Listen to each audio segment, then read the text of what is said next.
In today's video, I'm going to teach you how to animate images in CapCut PC. If you want to take a static photo or graphic and make it feel more dynamic on screen, this is a really simple way to do it.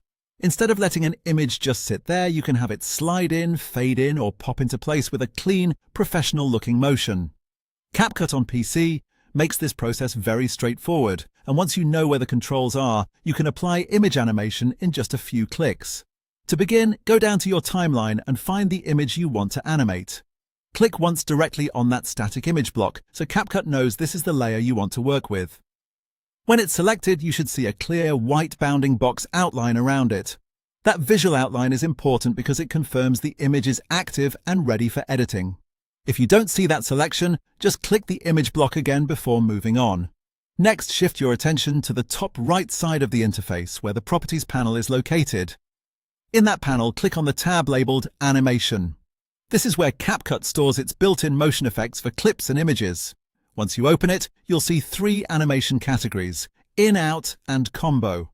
For this tutorial, click on In. The In section controls how the image enters the screen, so this is the right choice when you want motion to begin the moment the image appears. Now it's time to choose the animation style you want to use. Scroll through the animation thumbnails in the panel and click on a style such as Slide Right or Fade In. As soon as you click one, CapCut applies it instantly to the selected image, so you can preview the effect right away. This is helpful because you can quickly see what feels right for your project without doing anything complicated. After applying the style, make the motion smoother by adjusting the timing. In the same panel, move down to the duration slider. Click and drag the slider to the right until it reads 1.0 second. This gives the animation a softer, more polished entrance instead of making it feel too abrupt or too fast. Once you set that duration, look back at your timeline. You'll see a teal motion banner stretched across the image block, which confirms the animation and timing have been applied.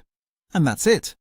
You've selected the image, opened the animation controls, applied an entrance preset, and adjusted the duration for a smoother result. Now your once static image has clean motion and feels much more engaging on screen.